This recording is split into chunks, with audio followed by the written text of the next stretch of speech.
Hello, and welcome to another edition of BNEWS In Depth. I'm your host, Rich Hosford. This month we are delving into an important topic not given sufficient attention. February is Teen Dating Violence Awareness Month, and that is what we're going to be discussing. Our guests are from the Domestic Violence Prevention and Assistance Organization Reach Beyond Domestic Violence. We have Youth Education Specialist Molly Pestrange, who works with Reach, and Micah Doucet and Anna Kraftmiller, two high school peer leaders who volunteer with the organization. As you will see, the modern understanding of how to address teen dating violence has a lot of intricacies.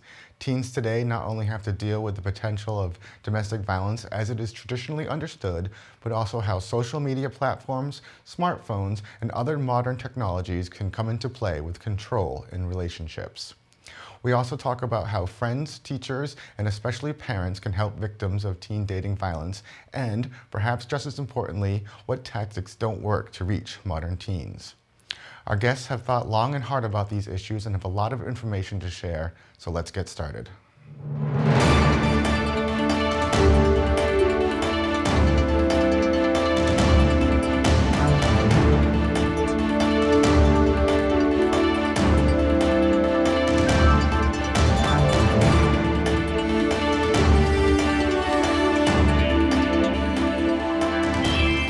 All right, so Molly, Micah, and Anna, thanks for joining me here today for an important discussion on an important subject matter. I wanted to start out because, I'm not sure everybody knows very much about your organization, Reach Beyond Domestic Violence. So I just wanted to kind of talk about, a little bit about the organization and a little bit about yourselves, how you got involved with it. Molly, do you want to start? Sure, yeah. So thanks for asking the question. So at Reach, I work as the youth education specialist there. And so Reach Beyond Domestic Violence, we're a multi-service domestic violence agency based in Waltham. We serve 27 cities and towns, so including Burlington, Billerica, Wilmington, but we go over to Acton and Boxborough, we go down to Dedham, over into Brookline. We're based in Waltham. So we serve many different parts of the community, work with folks in all different communities, and we have a few different main programs. So one of our main programs is we have a shelter, so that's a house that folks can live in if they need a space to stay. For a while, we can house up to 8 families at a time. We also have our community advocacy team. So what the community advocacy program does is they partner one-on-one with survivors for whom shelter may not be the best option. So the advocates, so after doing an intake process, an advocate will be paired with a survivor, and they really kind of provide whatever safety and supports a particular needs at each particular stage of their journey. So that can mean many different things. So sometimes that's emotional support, so being a space, being a person that person can talk to and be believed. Sometimes that may be the first time that they've been believed when they're sharing their story to someone and validated in their experience. Sometimes it looks like accompanying somebody to court. Sometimes it looks like helping somebody find furniture for a new apartment, or helping them access different sorts of services. So that program, anyone can really work with us. So at Reach, we're an inclusive agency, meaning that we work with folks of all identities. We don't have any restrictions on who we work with, so we work with folks of all ages, of all races, classes, of all genders, of all sexual orientations, of all immigration status, of all ethnicities, abilities. So we work with all folks. So that's a big part of the work that we do. Another thing that we do is we have support groups, and so support groups for folks of all ages and all identities. So for folks who have either experienced or witnessed domestic violence or dating abuse, and so we have English and Spanish speaking groups. We have kind of a DV 101. So if I say DV, right, I'm meaning domestic violence. Okay. So DV 101. We'll get the acronym set early on in the sorry about that, and please correct me if I do that. We also have some self-care support groups. We also have support groups. I typically call them kind of our little kiddo groups, so for young folks. So we have support groups for kind of elementary aged children who have witnessed domestic violence, and then we have a teen and adolescent group for young people, middle school, high school, who have witnessed domestic violence, who have experienced dating abuse. That's the program. We have a lot of programs. We also have our hotline, which is our 24-hour confidential hotline.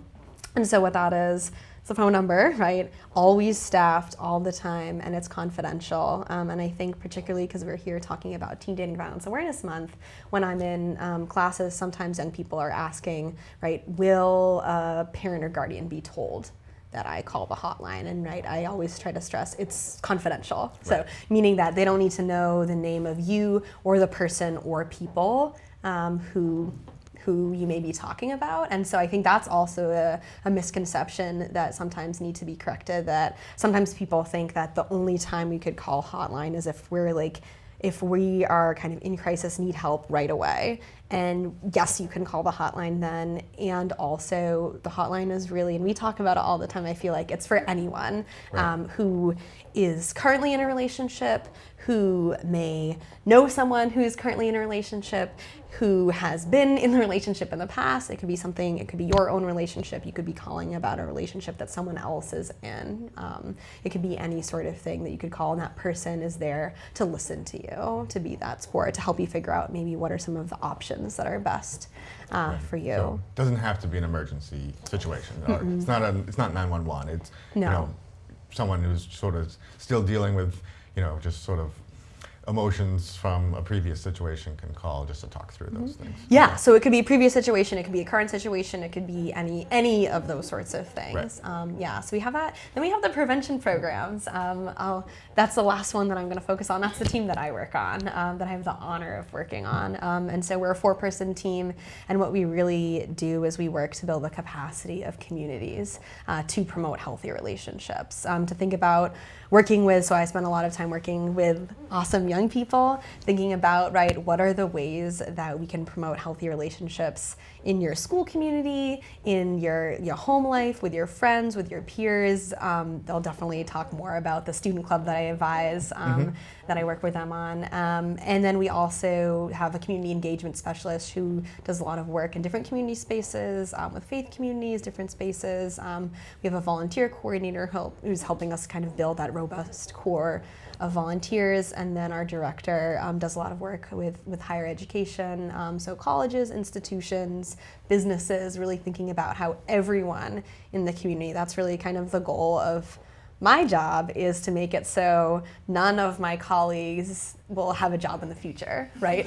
To prevent this stuff from happening in the first place. And we know that requires a lot of work, and it can start in so many different places. And so thinking about, combating social norms, building skills that will promote healthy relationships, building the capacity to hold people accountable, all of those different things are part of it. Excellent. So quite a lot of stuff. Yeah. Quite a lot of programs and other things that you offer. How many people roughly are part of this? It seems like, with so much going on, you must have quite a good sized team. Yeah, so we have around 25 staff. Yeah, busy staff. Yeah, we're pretty busy. Yeah, and we have different volunteers and interns who help out in different capacities as well. So we're a growing organization. We have lots of things, and we get to work with young people. Right. Let's bring the young people in. Yes, to please. The discussion. So, Micah and Anna, you guys are peer leaders. Can you just talk about what that means, or and some of the things that you two do? So that means that we're in the club that Molly advises, called Pave, Peers Against Violence Educators. We have weekly meetings where we might discuss an issue relating to dating violence or teen dating violence, but it doesn't have to be just about that.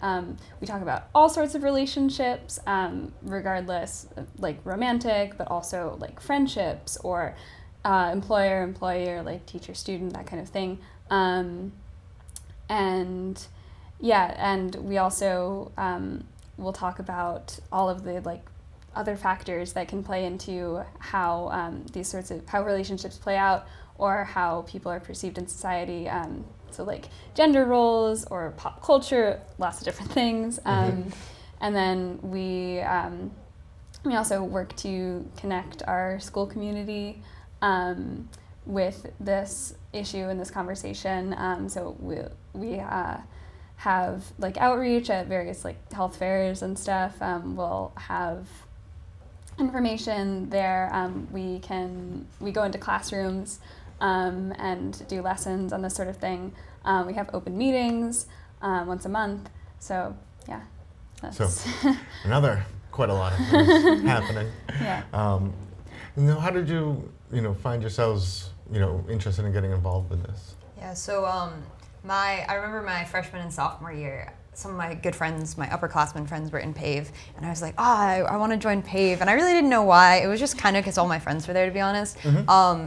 And I was like, but they kept telling me I had to be an upperclassman, which isn't true. Which isn't true. But they kept telling me that, so I was like, okay. And so I waited my turn, and during freshman year and like sophomore year, and just throughout my like experience with middle school and early high school, I had some friendships that weren't super, I didn't realize it at the time, but they weren't super healthy, and I was finding myself just in like uncomfortable places, and I didn't really know what to do with it.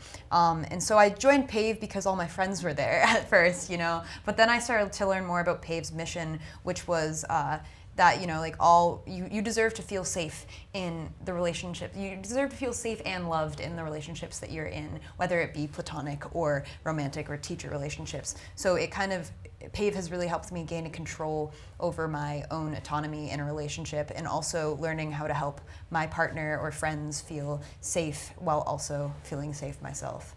Yeah.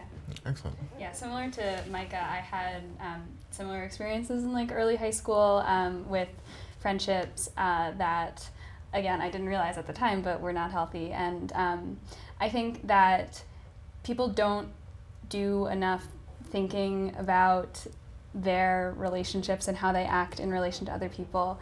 And, it includes so many things. It includes setting boundaries. It includes like how you speak to someone. It includes like how you take care of yourself is a big part of it. And Pave just really gives me a space to think about that and talk about that. And that's a chance that you really don't get anywhere else. So that's what Pave means to me. Now, you brought up some things that I hadn't even considered, especially, I guess I had the focus when I was setting this up of, domestic relationships in the romantic sense almost exclusively, because, when I was in high school, that was what we were being taught about. But it seems like there's been quite a big expansion on the understanding of interplay, interrelationships. Talk about just sort of some of the things that people who just have a view of, one partner physically abusing the other or emotionally abusing the other might not consider that you guys are delving into. Yeah, so friends, for me at least, is if you have like a great group of friends, it's kind of like your family, and you wouldn't want your family to put you down or to make you feel unsafe. And when you're with your family, you want to be your truest self, right? So in friendships, we talk about setting boundaries for before that, we talk about being able to create kind of like a brave space, not really a safe space. So you need to understand, or like help your friends understand, people who you're having these conversations with, to understand that you're not always going to feel safe. So maybe it's okay to just be a little bit brave right now. And if you don't feel up to it, then that's okay. Maybe you don't have to tackle these difficult topics, and you don't have to confront your friends right now, but it's helpful to have this brave space to help you express yourself with your friends. So like we were talking about before, friendships that we had that were unhealthy. I know for me, I cared a lot about my friends to the extent that I wasn't thinking about myself anymore, and I was just putting in too much for these friendships. And I had close friends who were going through some really tough stuff, and I kind of put all my tough stuff on the back burner, and I was like, okay, so this isn't important right now. Like, how I'm feeling isn't, this isn't important right now. I'm feeling isn't important right now.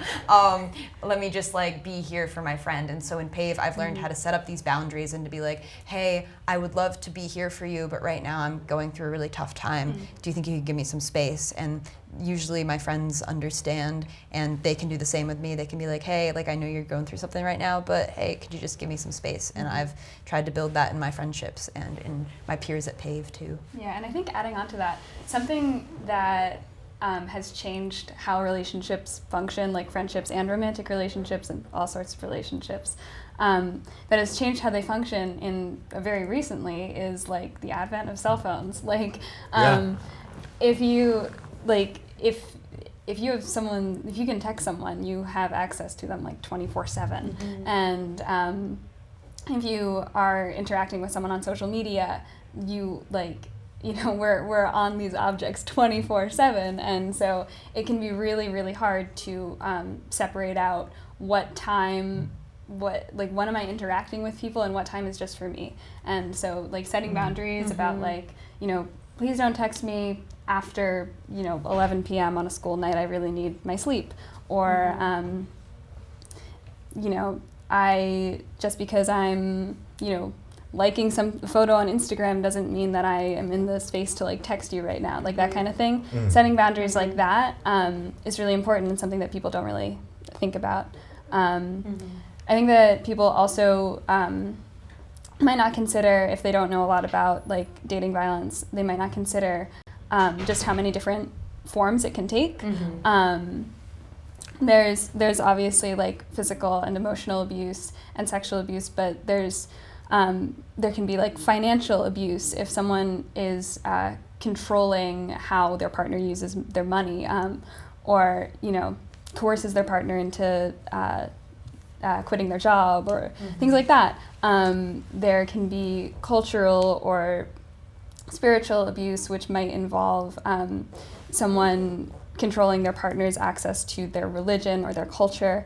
Now my mind is kind of going blank.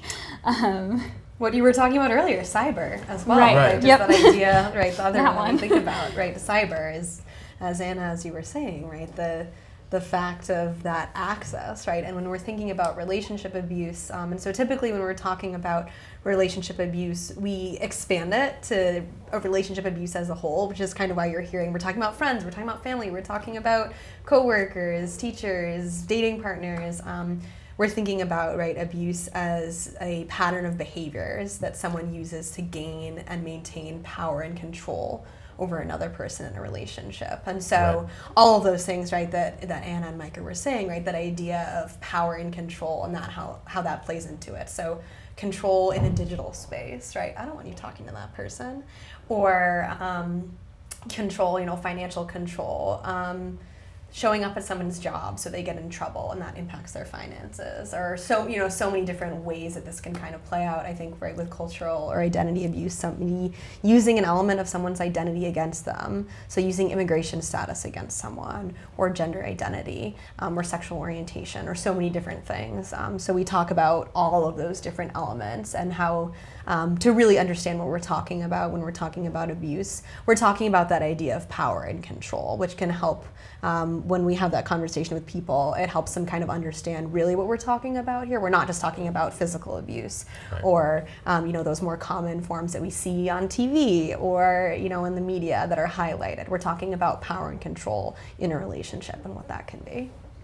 Yeah, and I can see like just from listening to you guys talk, but also just kind of thinking a little bit that how much the technology of today kind of opens up the potential for abuse. Because you talked about controlling somebody, they're online, why are you liking this person's photo as a form of control. But I could also see the other way being, I know something about you, or I have a photo of you that you don't want the world to see. So, I mean, there must be a lot of education that goes into, trying to get people prepared to deal with some of these, potential avenues of abuse that have opened up with the internet. Yeah, and I think that because as teenagers right now, we've kind of grown up with this, and like most people have had Instagram or Snapchat since they were like 12 or younger, and Can't imagine. yeah, Glad I grew up when I did.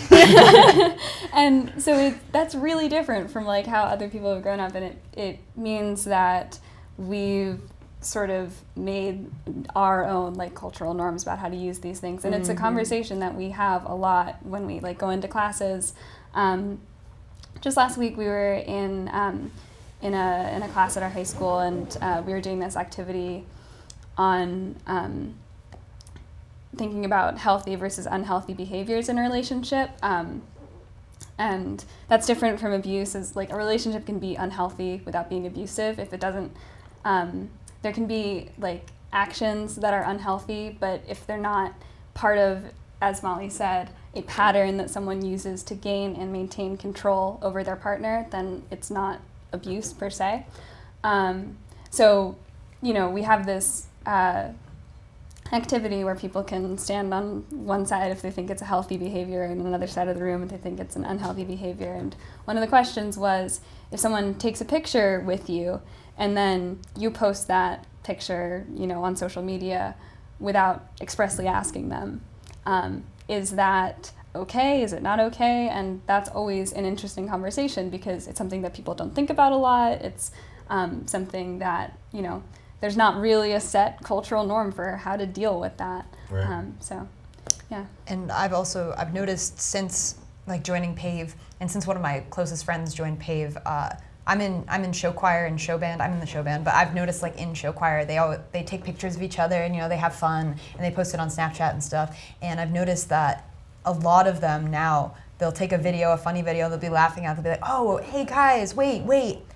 Do I have your consent to post this? And it's just like spread around. It's spread around show choir, like all the competitions and stuff now. Mm-hmm. Not all of them, but like a fair amount of people, even not from our schools. Not sure if it's entirely directly because of us, but it's definitely it's me. But no, it's definitely kind of gotten more into the conversation, whether it be us or other teens trying to start this conversation. I think that people really, really care about it, and it's just so much more a part of how we think about the world. So I think that's great. Yeah, I mean, a lot of things to consider that, like you mentioned, previous generations did not have to worry about as much or at all with things like Instagram. Do you find when you're talking to, other adults, besides, Molly, of course, but, she's keyed into this, but do you feel that other adults in your lives sort of understand sort of the difficulties of navigating the online world? No. In short, no. Like, I've definitely had instances where it's been like, or parents have been like, oh, get off your phone. And I'd be in like a text conversation with someone who was like going through something really tough. And I know if I leave now, like, where will they be? And that's something that's stressing me out. But, the parental figure doesn't realize it because it's just like, get off your phone, you're just having fun, But they don't realize what kind of goes on behind the scenes. That, I also had a friend who the only friends that they had were really online, and their mom would threaten to take their phone away, or like look through their phone, right? Which makes sense in some ways of like, I buy the phone, so like, if you set that precedent, some people can say that, but at the end of the day, it is your child's like private space sometimes, and sure, they could be doing some bad things, but also it could be helping them find people and find friends. So I think instead of taking the phone away or saying, get off your phone, maybe have a conversation about it. Be like, oh, why are you so drawn to your phone right now? Is there anything that I can be here for? Like, you can tell me anything. Like, I would love for you to go to bed right now and not be on your phone, but if it's really important to you, do you think we could talk about it? Maybe open that conversation instead of shooting it down. Yeah, I think that's a really, really great point. Yeah. I think, some of the work so I spend a lot of time working directly with young people, but then also do spend time working with educators and adults, right? Thinking about how we can kind of, when we're thinking about boundaries, right? When we're thinking about healthy relationships, modeling that in all levels, right? So it's awesome, right? Hearing that, right? With show choir, you're modeling that to all your peers, right? Thinking about exactly what Micah said, having conversations, because sometimes parents are like, whoa, there's this thing going on. Technology, I don't want them dealing with that, right? Go to sleep. But exactly what Mike said. I just want to kind of uplift that because I think that what they said is really great. Well, one of the things I wanted to ask is because, we have the teen or the peer leaders here. From your perspective, working in this field, how important is this to have their participation, both as so they can talk to their peers in their school, but also sort of maybe to help inform you and other people working in this field about what's going on in sort of their world. Can I turn it over to you to answer that first? It feels like, why is it important to talk to your peers? It feels like a question that you could answer, right? Yeah, Why sure, do you think Anna, it's take important? it. I think that I think that like with Micah's anecdote about like the show choir, I think that's really, really telling. If it's like an adult who's saying, don't do this, or like, this is how you should be, it's like that, kids are not going to respond to that. That's just not, obviously teenagers are going to rebel against what they're told, like, and they're not going to, you know, necessarily listen to every adult, but if it's their peers and they're not being like prescriptive about like what exactly has to be done in every situation, if they're sort of opening a conversation or if they're just modeling and not being like, oh, I'm better than you because this and this, but like, you know, just modeling what it looks like to be considerate and to, you know, be informed about relationships. Like kids will listen to that. Kids will respond to that.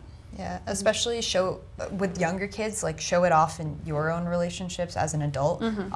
Like, I don't know, when you're with your friends, try to be mindful of how you're treating your friends, even though you're adults, you know. I mean, especially because you're adults, honestly, you know, you should be treating your friend. Kind of look into what it is like to model a healthy relationship and try to talk to your friends about it and say, like, this is important to me and to how I want my child to behave. And as they get older, what Molly does, obviously she's not like my parent, so I listen to her differently. Sorry, Mom. But what she does is she will like frame something as, maybe we should think about it in a different way. Like, does anyone have any ideas, right? And she'll let us all share ideas. And maybe if we don't hit where she was thinking, she'll be like, oh, wow, that was like great things that you guys are coming up with, because I was thinking this originally and you guys added all this stuff, you know, and usually, you know, we'll add more to whatever she was saying. And if we kind of miss the point, then she'll be like, well, this is what I was thinking, what do you guys think, you know, instead of saying this is how you do it, you know. Right. So that's kind of, So they answered the question. They did. Yep. So And again, modeled what we're trying to do and why we do it the way we do it. Yeah. So you learn from them as well as Absolutely, every working single to teach second them. I'm with them. Excellent. So, you know, like you mentioned early on in the conversation, February is Teen Dating Violence Awareness Month. Can you talk a little bit, just, you know, some of the things that you try to, you know, get out there, especially, you know, all year round, I'm sure, but during this, you know, month? Is there a certain information that you wanted to, you know? Do you want to, Anna, do you want to take it? I can start. I mean, I think we don't know where to start. part of it, part of it is just Teen Dating Violence Awareness Month. I think normalizing the conversation around it. I think a lot of times, right, we hear things like, well, they're just teenagers, right, that sort of thing, which I don't buy into, right? You know, that idea of, oh, it can't be that big of a deal, or is that actually happening? I haven't really heard about that before. And so I think part of it is just, again, kind of normalizing the fact that dating abuse happens, right, with folks of all ages, and expanding that conversation because, you know, however old you are, if it's the first relationship you've been in, if it's one you've been in for a really long time, if it's a relationship in middle school and you've been in it for 2 days, right? Sometimes people are like, oh, I'm, you know, minimizing it, like, oh, it's like not that big a deal, right? It's not important. But what we say and what we think about is, right, each person is the expert in their own realities, and whatever you're feeling right now is what you're feeling right now. So if you're a 6th grader who says that you are heartbroken, that is that authentic feeling that you're feeling. And so I think part of Teen Dating Violence Awareness Month is the fact that, right, whatever you're experiencing, right, that is valid and real. And so kind of uplifting that. And there's so many other things that we can do, but what are some other things that we do during Teen Dating Violence Awareness Month? Or what would you want people, what would you want that to be, I guess? So one of the things, I mean, Molly mentioned this earlier about how adults are like, oh, you know, like it happens all the time. So one thing that we like to do is we like to have an open meeting or just have it during lunch or something, kind of analyzing the movies that lead us to think this way, you know, because we do this thing where we will just minimize everything because, oh, this is what happened in this movie, you know, this was that relationship, you know. Or like songs too. Exactly. Yeah, we'll take a look at popular songs because that's how we're influenced, and that's also how our parents are influenced. I was talking to one of my parental figures at one point, and I'm trying to keep it as ambiguous as possible. I was talking to one of my parental figures at one point, and I was like, "Oh, can I go to my friend's house?" And it was like 11 p.m. And my parental figure was like, "Yeah, sure.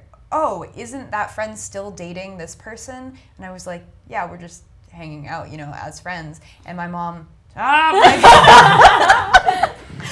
ambiguous parental figure was like, oh, and your friend's partner is okay with you hanging out with your friend? And I was like, what do you mean? So we kind of had a conversation about this, and my ambiguous parental figure was under the impression, or like when she was younger, she would experience like relationships where, you know, the man of the relationship would be like, oh, you shouldn't be hanging out with these people late at night because, you know, like, and they would assert their power. So I think it's interesting. And in movies, we see the same thing. So in Pave, we'll kind of take a look at what we've all normalized in our world and kind of break those down. Like, how does that actually make you feel? And even if it's not a big plot point in the movie, especially if it's not a big plot point in the movie, like, should that be a little bit more? Like, is this, should the characters actually be feeling a little bit more this way instead of just kind of brushing it off, you know? Would they be feeling this way if they were real people? Right. So, I mean, Movies made by people, you know, much older than exactly. you know, the characters that they're portraying. So.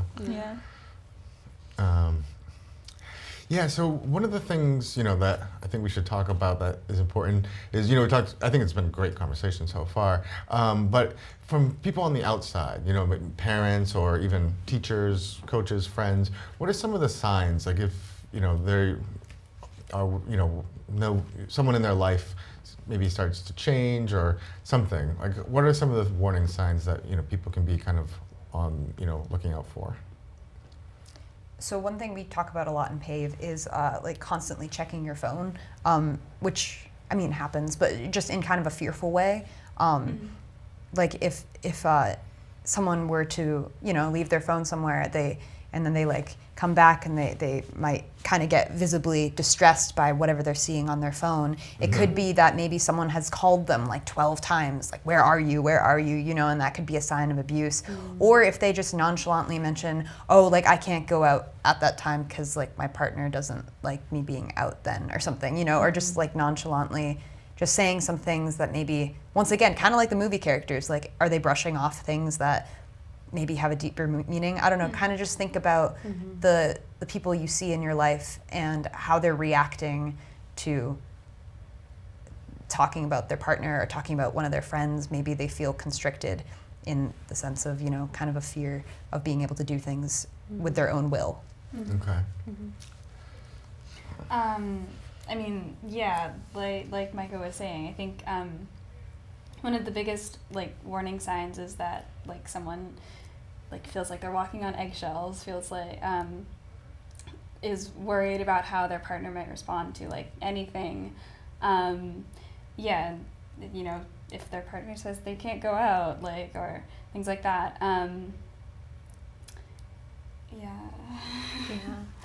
Some other things, right, that thinking about just kind of, as you said, the question, you said a change in behavior.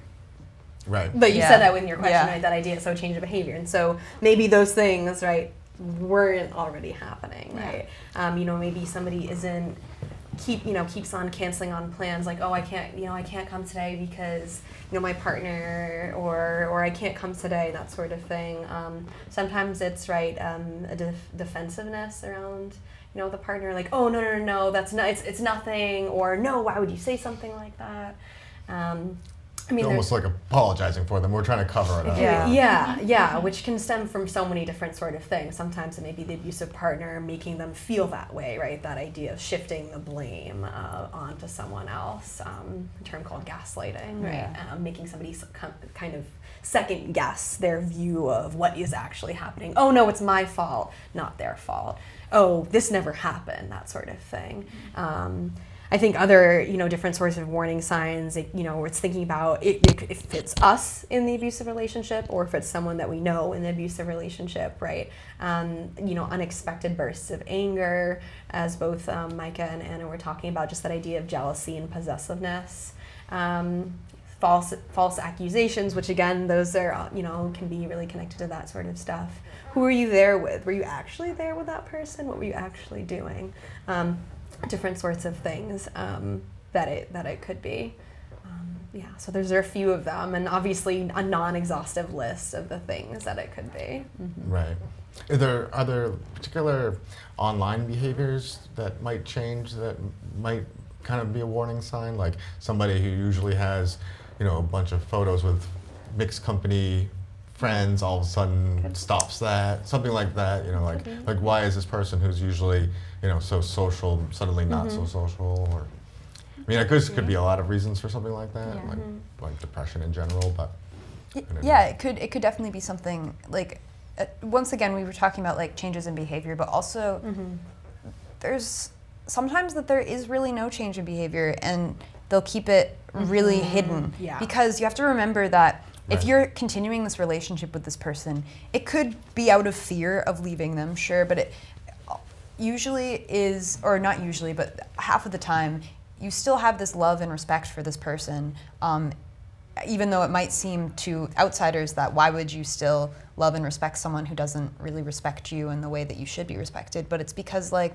the way that these relationships start is it starts in they both love each other or they both like each other a lot, and then it kind of like it's good, it's a good time, and then maybe something escalates, right? Maybe there's like the 12 calls, and then they make up in some sort of way. Maybe it's not a true, oh, I'm sorry, maybe it's like, oh, like I didn't know, and maybe shifting the blame, the partner is shifting the blame to that person, or just, oh, shifting it somewhere else, and then it kind of like stays okay for a little while, and then it goes up just a little bit, so you don't even notice as the situation or your relationship kind of escalates to a more uncomfortable and abusive place, because then it kind of shifts back down again and you think you make up, but really it's kind of like still that discomfort and you're realizing that you're walking on eggshells in a way. Right. So to the outsiders, it's really hard to see those warning signs. You kind of have to just make sure that you're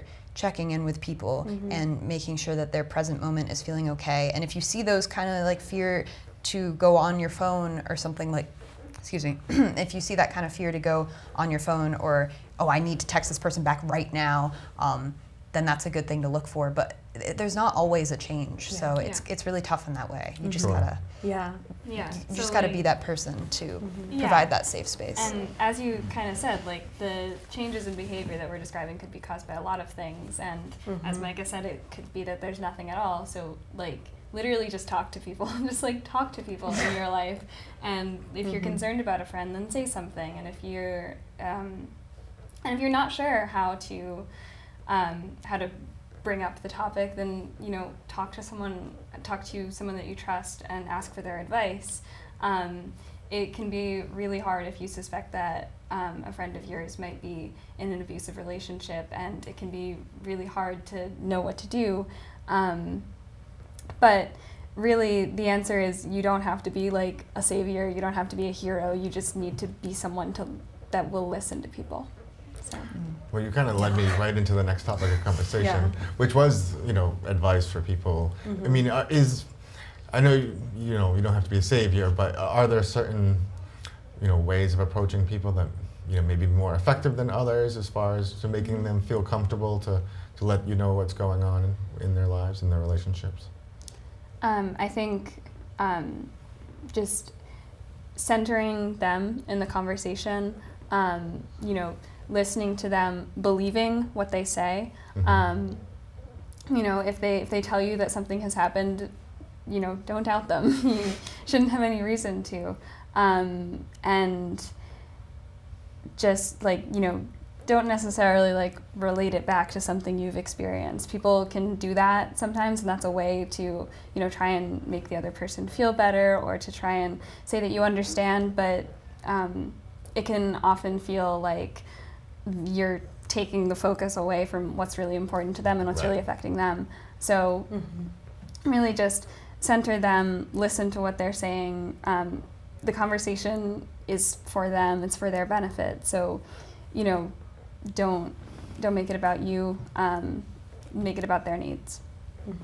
Yeah, and for people who haven't told you yet or aren't ready to tell you, like we were talking about before, the media is always a really helpful place to go to, because there's often something going on, something related to relationship abuse or something along those lines. So it's always good to, if you really want to strike this conversation and you feel like something is going on, you could mention maybe a song that you heard and you're like, oh, these lyrics didn't sit right with me. I don't know, maybe you want to talk, I don't know, maybe do you want to have a conversation? I know that's kind of an awkward way to say it, but be like, oh, I was listening to this song and listen to this one lyric. Doesn't that sound weird to you? Just kind of open that I'm comfortable about talking about these things. You can come to me. And you don't say that outright, Right. Unless you want to. I mean, you could say that outright too. But if that's really uncomfortable for you and you're not ready for that yet, you could always just talk about a song lyric or a movie that you watched and just show them that you're there for these types of conversations.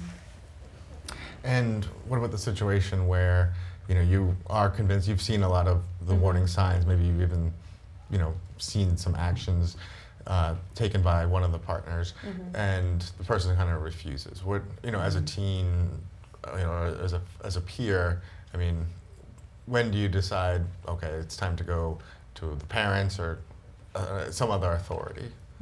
That's a tough one. Like we've been saying, I think it's always important if your mental health is at risk for this too, or your physical health is at risk for this too, I think it's important to just be there for the person however you can. But if you need to remove yourself from the situation, just know that you can. That's my first just caveat there, But as for going to a parent, that's always tough because you often don't want to, because someone has trusted you with this. But I think if you know the person's parents in a way that that they're not gonna react so poorly, or you can prep their parents in a way, maybe you can go to them. That's really tough. I don't know if someone else wants to take that one. I think it might be better in that case to start talking to a third party, someone who maybe a therapist, or even calling the Reach hotline, talking to someone who is not connected with the situation at all and can give advice without totally impartially, if you really don't know where to start. Yeah, it's a good idea. I think as well, kind of determining when, right? I think, right, as kind of both of you were saying, right, that idea of confidentiality and how to parse that out. But I serve in my role as a mandated reporter. So, right, if I think, if I hear or see something that makes me think that someone is currently being harmed or is at imminent risk of harm, I have to say, I have to report it. I have to go through that process. And I think that can help me think about that. If I think somebody is at active risk of harm, thinking about those different steps that maybe we would take and how that could be a little bit different. I think kind of both, what we're talking about, that idea of, so if we're talking about an abusive relationship, again, as we said, it's about power and control. So if the person who that person has maybe entrusted with information, then go on to say, this is exactly what you have to do. I'm going to take control of your story and the trajectory of what's going on. That can feel like another incident of somebody taking power and control away from you, and that may take away trust. So again, it's thinking about those different ways, and right, kind of, as Micah was saying, it could depend on the type of relationship you have with a person or with a family. As Anna was saying, right, there are external people that we can talk to as well to figure out, what should we do? I mean, I talk to a third party sometimes about things that happen in my job because it's a lot to think about, right? And so knowing that there are so many different resources that we can turn to, I think, is really important. The resources that they were highlighting, I think, is important. Mm-hmm. And, so we talked a little bit about what, peer-to-peer could be like. Any advice, for parents that are, seeing signs and are worried about, their child, ways that they might go about it that, obviously every family's got their own unique dynamics, but, there are certain sort of classical parental blunders that we all know about. Mm-hmm. But ways, any advice just, for them to kind of maybe broach this subject in a way that they'll, earn or get the trust of their child. Excuse me.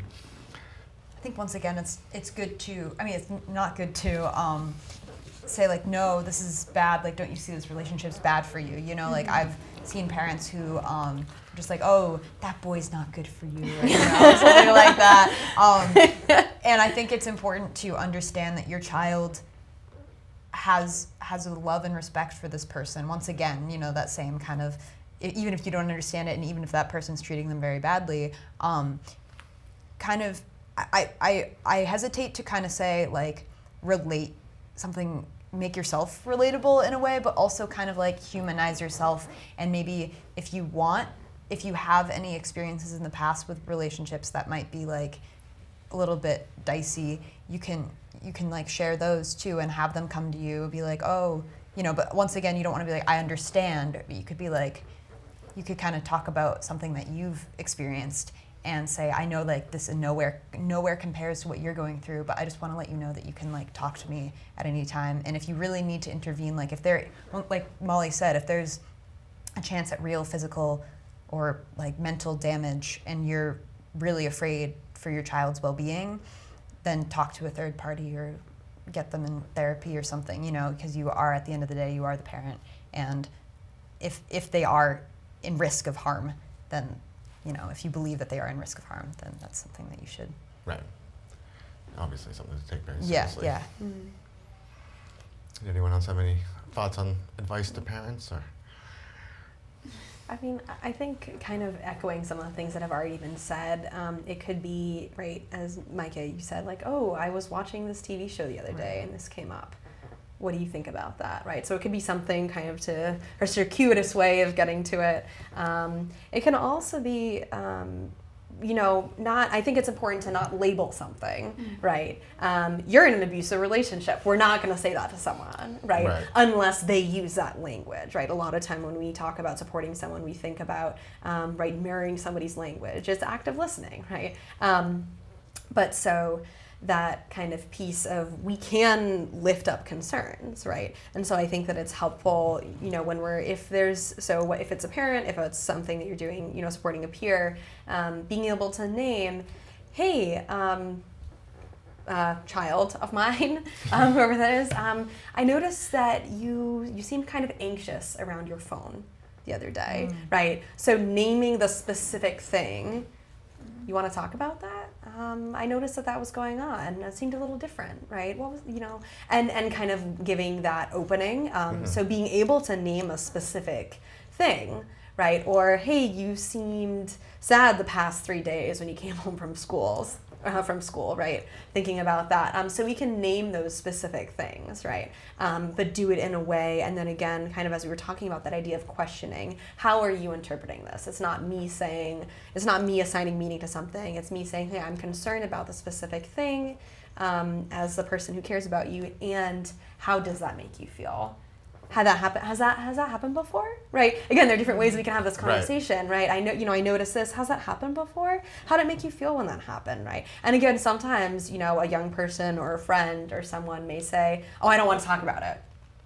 And so again, that's sort of honoring that as well. And so not being like, we have to talk about this right now, but saying, okay, I just want you to know that I am here for you. If you do want to talk about this, we can have this conversation when you want to. And so, again, we talk a lot about at Reach, not giving advice, but giving options, right? So we're saying, we can talk about this right now, or we can talk about it later. And that's open. And again, abuse is about power and control. And so by giving someone options, it gives them an opportunity to take some of that power and control back by giving them the choice. and the option to make the decision, right, that is best for themselves. Right. So, And now if somebody, has come to the conclusion that they, are in a relationship that's bad for them, are there certain barriers to, that people face trying to get out of those relationships, and anything specific, to teenagers? Well, there are a lot of barriers that people could face, but specifically for teenagers, if you think about, like, if you're a high school student and, this, maybe your partner goes to the same school as you, and, maybe they're in a lot of your classes, or they have a lot of the same friends, in high school, you're in a relatively small community all Right. day, every day. You see the same people all the time, and so it can be really hard to disconnect from someone entirely, even impossible. So that's one thing that is makes it particularly hard for teenagers. I think also teenagers, we were kind of talking about this earlier, but it can often be like, oh, it's not that serious. It's just, you're just a teenager. How bad could it be? Minimizing their experiences if they do try and get help. Yeah,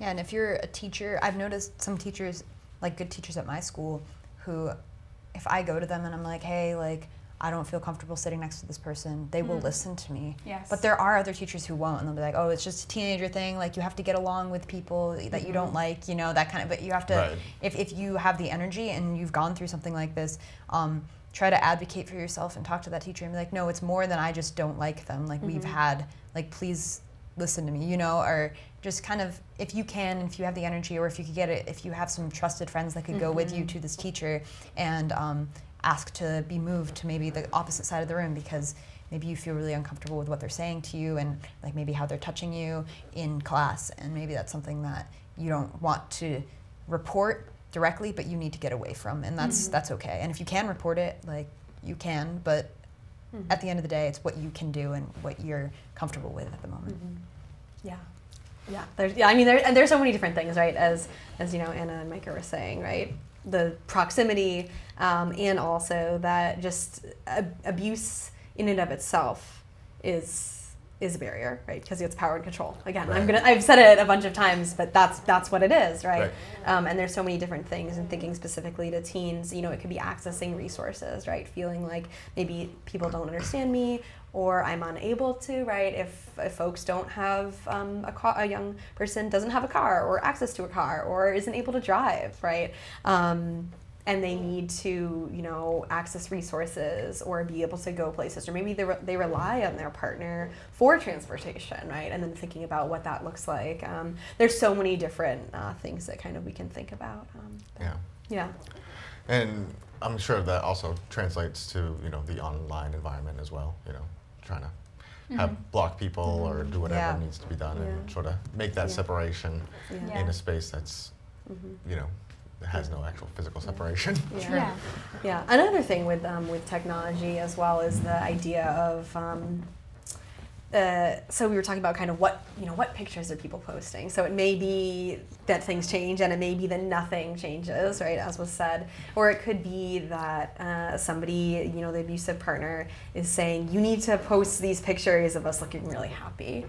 Even though things are creating really, a false sort of creating image that to the false world. image, right? And again, thinking about if that narrative, right, of your social media image is what is online, and people are seeing, if something's going on, you say, things are actually not great. Somebody may be, well, it looks great online. Like, Right. you're so cute together. Like, you're always doing these, there are always these sweet gestures and different sorts of things that can kind of create that narrative. And sometimes the abuser is controlling that, right? I want people to think, right? And then that again serves as a barrier. So if somebody somebody is reaching out to someone for support, they may say, that doesn't make sense. The partner is really charismatic and seems so nice to you, right? And how an abuser can create that, and then make somebody second guess themselves as well. Wait a second, we are so cute together. And right, that, as Micah was saying, when things started, things were great. So it can, there are different sort of kind of external and internal barriers as well that you can think of. Yeah, well, it makes me think that, what you said about sort of creating that image online, other people, I guess, with all the, Facebook and Instagram, may think that they know the person better than they do just from their online presence, Yeah. Like, they might not actually know them, but they think, oh, he seems so great because, I've seen a picture of him every day. Yeah. Yeah. And, all right, well, I think this has been a fascinating conversation. I really appreciate you guys coming, or everyone coming in and talking through this. It was definitely much more of a wide open topic than I was initially expecting. So Yeah. I've learned a lot. I think people watching will have learned a lot. One last time, how can people get in touch with you if they need to? Yeah, so we have a main office line. So Reach Beyond Domestic Violence is the organization that I work for. Our website is reachma.org, and so you can find our office number there. I should have remembered that. I know our hotline number by heart, right, the hotline which is numbers. 1-800-899-4000. And so again, that's our confidential hotline number. So there are so many different ways, and so again, different programs. If somebody is looking for supports, a survivor, you'd call the office, or you could call the hotline, and they could get you in touch with our intake coordinator, who would do an intake, and then figure out kind of what support and services you could access. If folks are looking, if they are in our service area, which again, we serve 27 cities and towns, we would be serving them, but also there's a really great resource as well. Jane Doe Inc. JaneDoe.org. They have a website, and if you click on Find Help, you can type in your in Massachusetts, a town or the zip code, and that'll help you find resources that are local to you as well. So that's a great resource. But so you can get in touch with Reach, again, 1-800-899-4000, and then, contacting in different forms. So there's so many different ways that you can get in touch, and I think another thing that's really important and that we talk about is finding those systems of support in the local spaces, in those spaces where you exist on the day-to-day, right?